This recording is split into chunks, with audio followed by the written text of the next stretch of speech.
Welcome to the Girly Organist podcast, where we discuss insider perspectives and the practical processes behind academia, church music, and creative careers.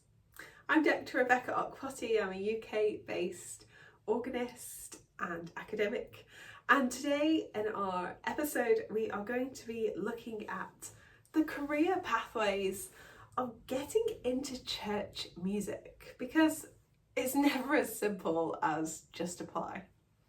So, gosh, what a huge area. A little bit of context. I'm coming at this as somebody who was a classically trained pianist, always went to church, but I got into church music and Anglican and Catholic church music through being a pianist and going in as an instrumentalist, not as a singer. And I think that's important to kind of say from the offset, because a lot of people that you may come across in church music will be coming at this perhaps from a career change perspective, or usually because they are singers and their singing and experience as a choral scholar at varying levels will lead them into a career in church music. I, as an organist, I'm involved in church music because I got into it through being an instrumentalist, but because I'm an instrumentalist, I haven't come through the singing routes, which most people have, and that does present some interesting findings. Let's call them findings. So, what is the career pathway into church music? Like, we talk about church music as if everybody knows the answer to this question, but I think very few people do. So usually when we talk about starting off in a career as a church musician, there's going to be three ways. You're either coming at this as a clergy person, you're coming at this as a singer, vocalist, chorister, whatever you want to call yourself, or you're coming at this as an instrumentalist. Today we're going to deal with what happens when you take that jump, not if you're a clergy, because that's like a whole separate thing, but if you're a musician in particular. So understanding a little bit about what the church music economy is as far as a job role can really help, because I, as an instrumentalist, didn't really understand much about church music on the whole when I started to do it. So I'm telling you the things that I wish I'd have known, because then you can make informed choices rather than just wondering. There's a lot of wondering goes on in church music, I think. So, most cathedrals, dioceses, etc. are moving to a model of church music that essentially functions like the public music service. So if you are UK based, the music system is you could get a job or a freelance contract with your local council or music hub, music service, they change names every decade, teaching lessons in school, instrumental, singing, classroom, variety of things, one-to-ones, etc.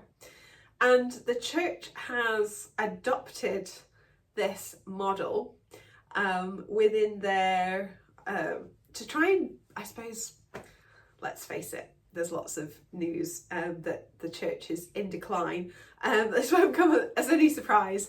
And historically, we've been able to rely on private schools, and even those are, I don't know if they're in decline. I haven't got the data for that.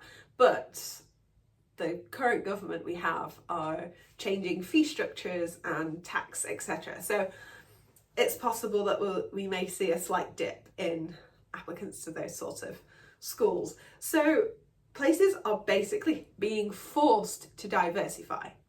And we're being forced to diversify because we can't rely on local private schools, either because they're closing down or because just not students that are going there. You know, the parents don't want them taking out of class to go and sing for choir all the time, etc. when they're paying so much for them to be in the school. And because historically as well, we used to have parishes that were full of families, children, had healthy choirs, and essentially all of the parish, so local level, village, small towns, churches would send their best choristers to the cathedral. So there was like a natural progression pathway available. We don't really have that anymore. And I think that a lot of the conversation that we keep coming across in like church music is that, oh, cathedrals need to do this, cathedrals need to do that. And some of that is, and greater churches come into this as well, is true, but it's kind of missing that link, and that link is we don't have the people on the ground like we used to in parishes with good choirs sending people to the cathedrals as like an aspirational place for them to go and destination. So that leaves us with this private music service. Now there are a few models of this. I think that's the thing to be said. You have like the National School Singing Programme, which has been adopted quite widely by Catholic and some Anglican churches, mainly the Catholic churches, and it works really well for them. I think if we're being frank, it works well for them because the Catholic Church kept hold of their schools in a way that the Anglican Church hasn't. So it's easier for them to implement things and have access to their schools than it is for Anglican churches. There's then other models, I've worked with some of them, such as Choir Church, there's Soul Children, and you know, there's a kind of junior choir projects, there's like all sorts of things, and they have all sorts of names, but essentially it's doing singing with children to get them into cathedral choirs. That is basically what it is. And it functions like a private music service. So where that leaves you as a musician is perhaps you were a chorister and then you went to university and you became a scholar at university in your local minster, priory, cathedral on a scheme like that, singing, evensong, etc. Sometimes they're paid, sometimes they're not. There's all sorts of structures for those. And then maybe you've done a music degree, or it doesn't have to be a music degree, it could just be any degree. And then you want to go into choral music.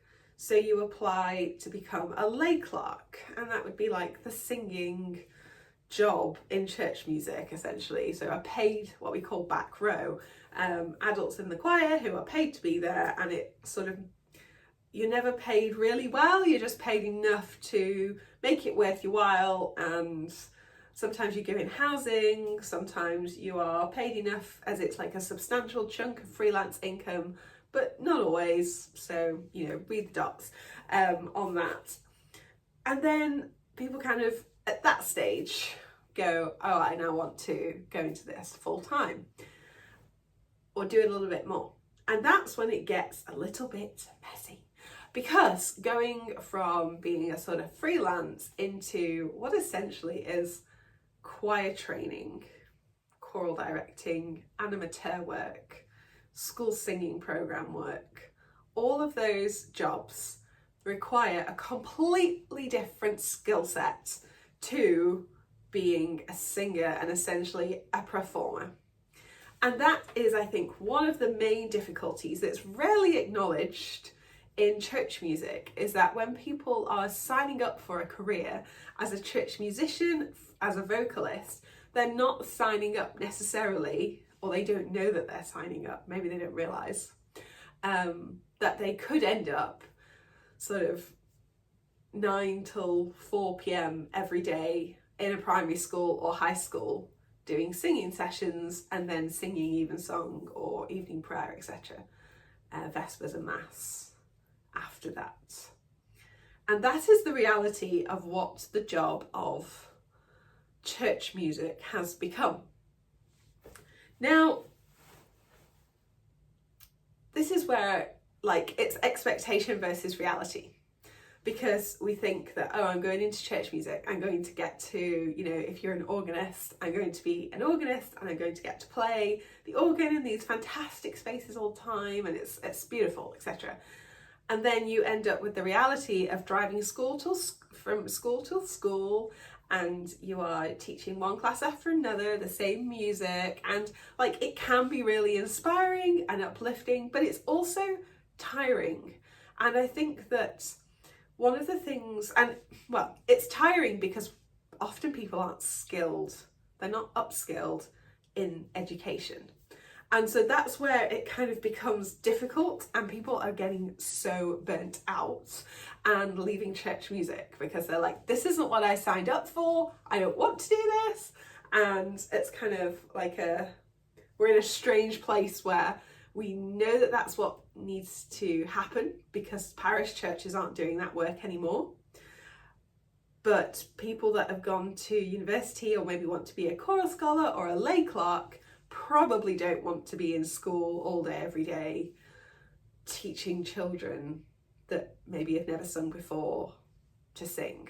And it's not to say that that's not rewarding, it's a very rewarding thing to do. I've done many hundreds of hours of that sort of work. I still do a lot of that sort of work regularly every week. So I'm coming at this as somebody that knows like what that lay of the land looks like practically. However, the big gap that is missing is skill. Now, I'm saying the big gap that's missing is skill. I'm a qualified teacher. I work in a university as a lecturer now, but I did do the Ministry of Defence paid for me to do my education qualifications in classroom management, teaching and learning, etc. So for me, it was less of a jump, perhaps, than I see some of my younger colleagues across the whole country. I'm not just talking about like locally, I'm talking about across the whole country, where, you know, they might love singing and they've got this job in church music as a choral director, and then they're just like, oh my goodness, like now I have to deal with a class of 32 children, help. And I will say that actually a lot of the time, there's some places that do give people some training, but most places it's kind of like, off you go, and we hope that it will all be okay. Come to us if there's a problem. And I think that that's the really terrifying part, because the skill level isn't just about the choral director going into the school. The skill level is about like existing cathedral, greater churches, parishes, like music departments. They're sending people out often to do work that they wouldn't be prepared to do themselves.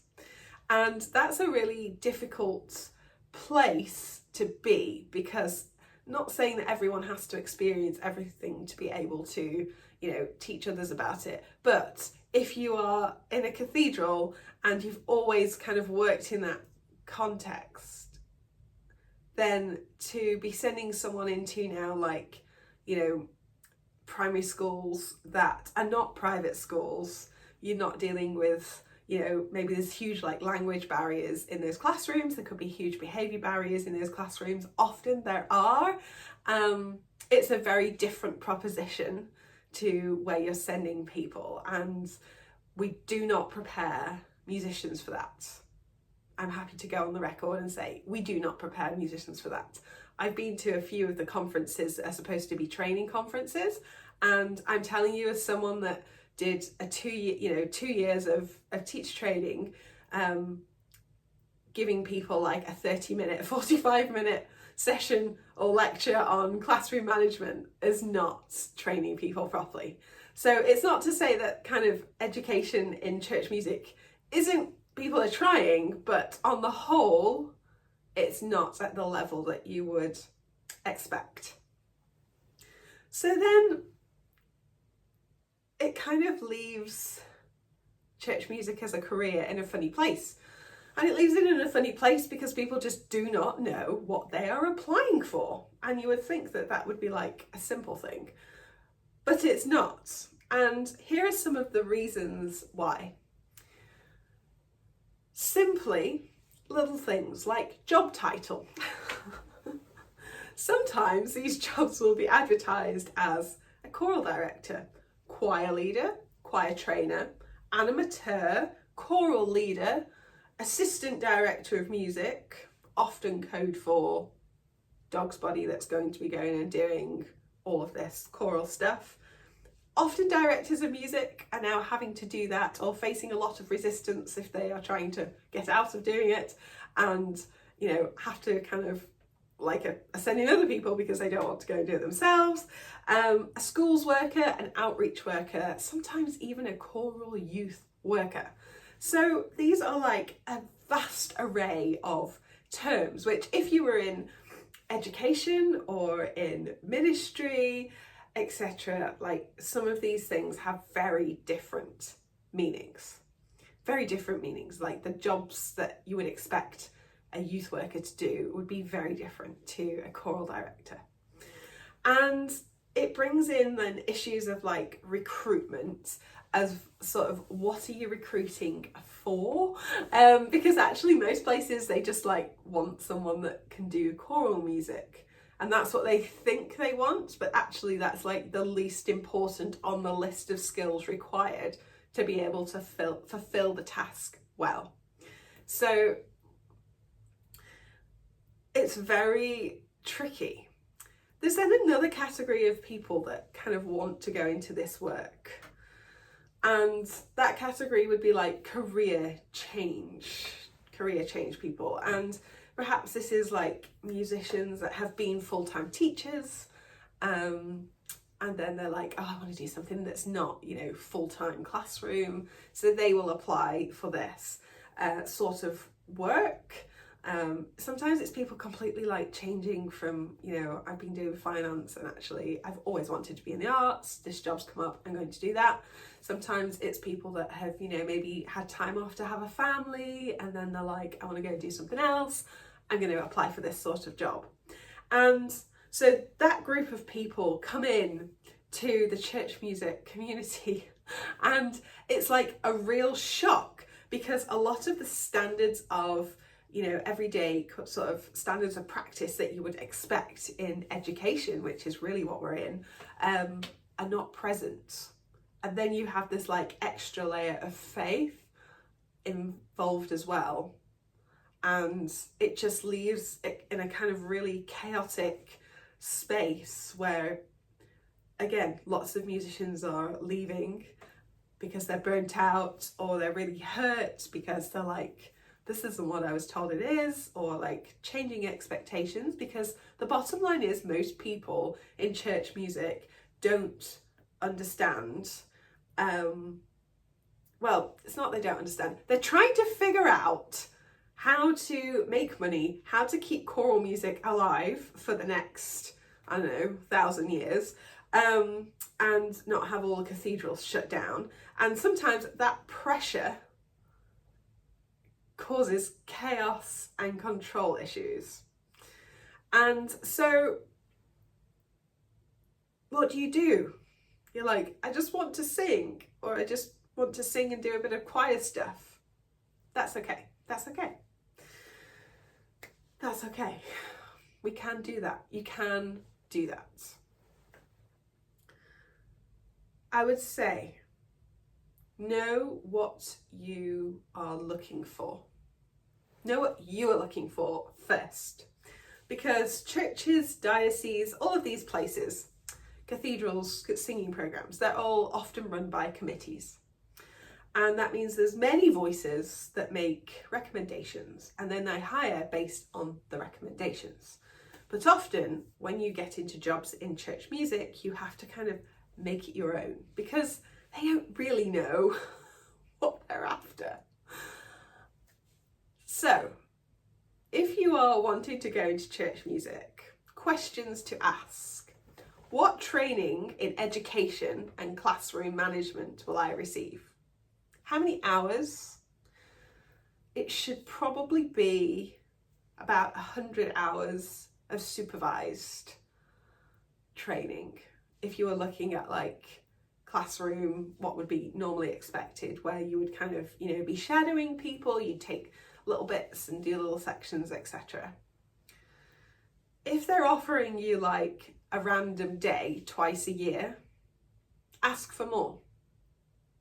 Ask for more. That's not good enough. Ask for more. Ask for more at the interview stage and get it in writing. What distances are you going to be required to travel? And I say this because dioceses are spread out over sometimes, you know, a huge geographical area, and sometimes you'll get paid your fuel, sometimes you will not. So to make sure it's a financially viable role for you as an individual, find out what the geographical location is, and are you going to be paid for the interim time getting from one place to the other? Is that included in the pay packet? Otherwise you'll just end up out of pocket. And often, because it's the church, sometimes that makes things difficult, because people are like, oh, you're doing this as a ministry, or you're doing it out of love, or like, you still have to eat, you still have bills to pay. So ask the question, don't be shy. The third thing to ask: what is the goal of the choir? Is the goal just to be able to report back that this is the engagement I had? Is the goal to have X amount of choristers coming to the cathedral? Is that supposed to be a regular, weekly coming to the cathedral, or is that meant to be a once a term thing? Is the goal to have an after school club? If so, what does that look like? Is that paid for? Is that a church? If it is a church, what's the involvement with the local church that's there? And how much preparation do you have to do? Now, I've worked on programs where I have to do all the prep for myself. I've done all the prep for a team of people. I've done prep for myself and another. I've been in parts of teams where it's been collaborative prep. All sorts of variations. It's not to say that one or the other is right or wrong, but just really nail down what the purpose of the singing is. And that sounds like really obvious, but you could go into a school and do an hour singing session times 5 with 5 different classes, and they've, you know, learnt to sing loads of pieces, etc. But there's no purpose. So what is it that you're trying to feed into? Sometimes they don't have an answer for that, and they're asking you to provide the answer for that. I would just say it's best to know on day one whose responsibility it is to define that, just so that there can be no blame games later on down the line. You didn't teach them this, you didn't teach them that. Then you've got something to go back and say, well, I asked you what the purpose was, you said it was blah, that's what I did. Yeah, so just get it in writing, because it will make you feel better too, because you know what you are aiming for. The last thing to consider: if you are looking at a career, whether you're starting, changing career, wanting to develop through church music, working in schools, primary schools with children, expect it to be part of your role. Like, so many people I meet are surprised that they're expected to go into school. And like, sometimes if you look on like LinkedIn and different forums and things, people are going absolutely like crazy because they're being asked to go into school, and they're like, I shouldn't have to do this. I applied for a job as a singer and now they're making me do X, Y, and Z. So I'm going to say yes they are. Don't let it be a surprise to you. Like, watch this video. Don't let it be a surprise to you that that's the case. Because church music is in a transitional period at the moment. We're in 2024 going into 2025.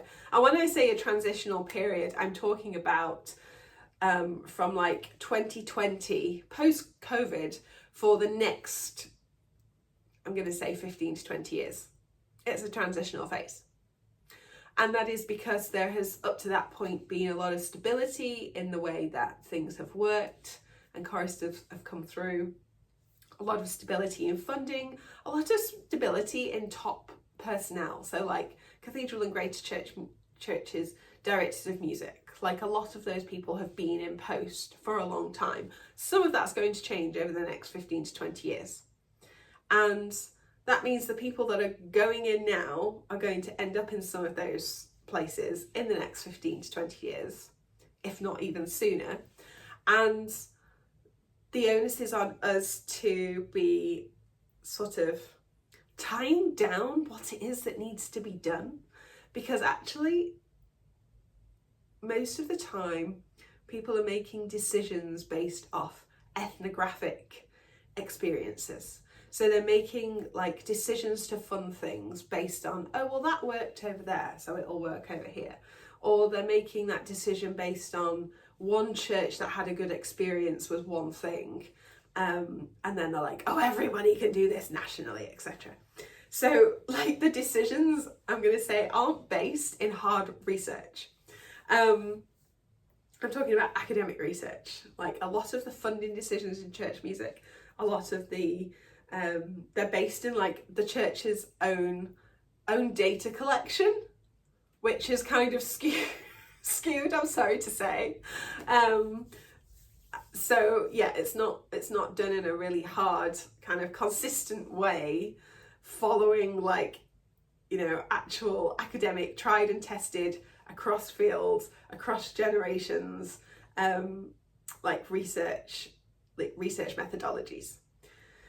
So because that is the state of affairs, some of that is why like some of the things are chaotic, and it does mean that jobs ads are going out and people don't really know what they're asking for.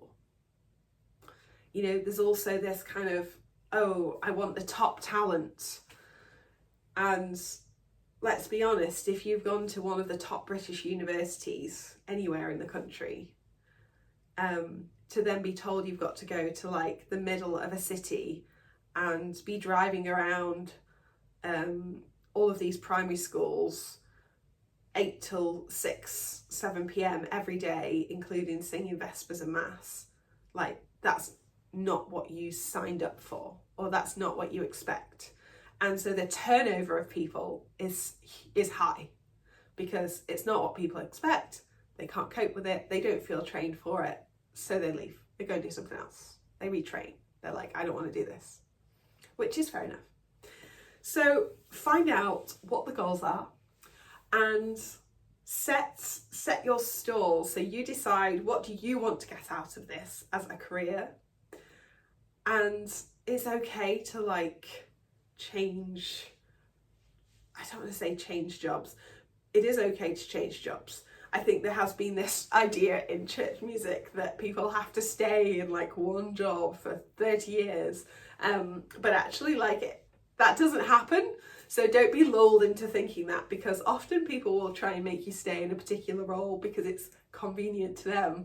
And then, you know, the kind of all sorts of weird things can happen. So like just have an idea of what trajectory, you know, what's your end goal? Where do you want to end up as a church musician? What's your dream job? What's your long-term career goals? How long do you want it to take to get you there?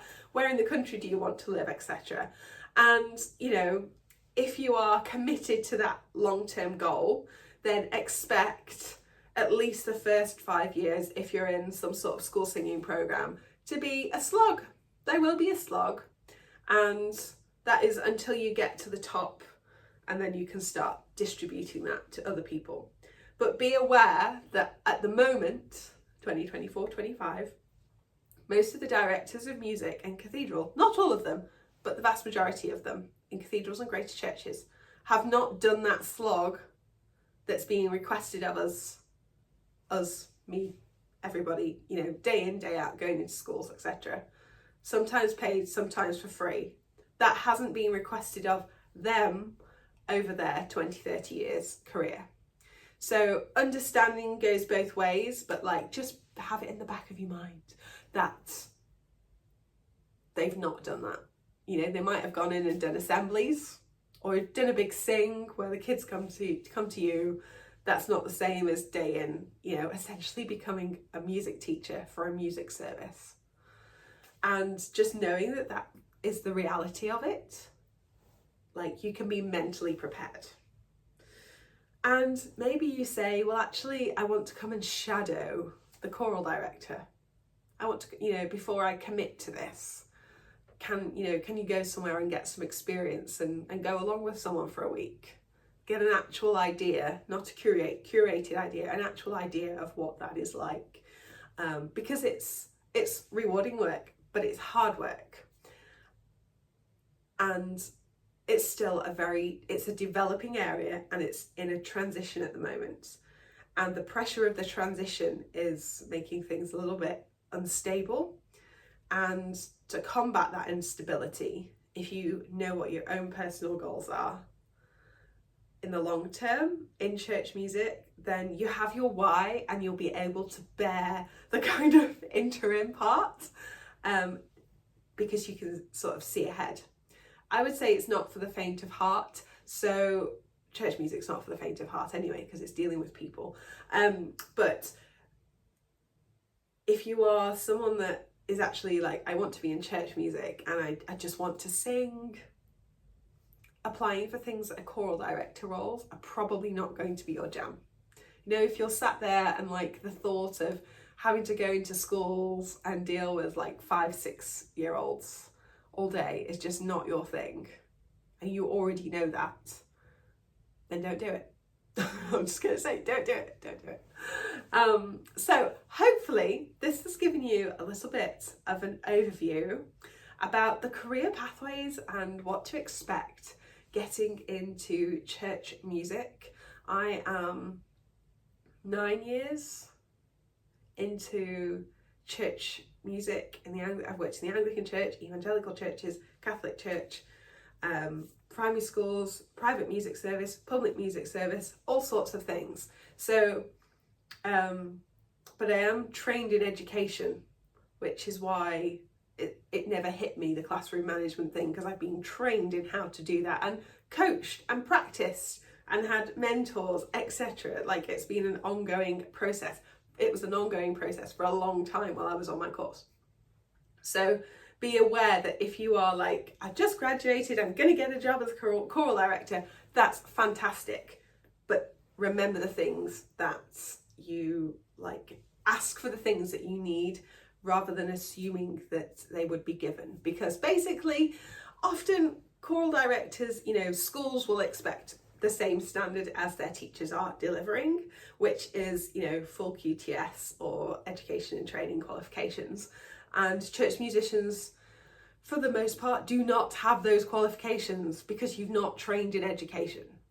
So maybe you go and train in education and then you have your placements with the church music thing. That's always an option. But like, the schools don't have grace in that area, because they shouldn't need to have grace in that area, because, you know, it's about standard of education, and that's set by Ofsted and governments, etc., for quality of education. And sometimes the quality of education provision gets lost in like the quality of singing and the quality of the singer. But you're going, you could be the best singer in the world. It doesn't mean that you can teach a class of 7-year-olds anything. They could just be crazy for an hour. So like, just kind of have a conversation with yourself and then make a really comprehensive list. You know, when you go into interviews and you're like, what are the questions I should ask? Or if you're having an informal chat because you're interested in a job, just write down some of the, you know, topics that we've talked about as a starting point for those questions, to make sure that your experience isn't one of getting burnt out, isn't one of hating your job, isn't one of, you know, having to be in church music and not enjoying it, and it's not what you expected. Manage your own expectations and go for it.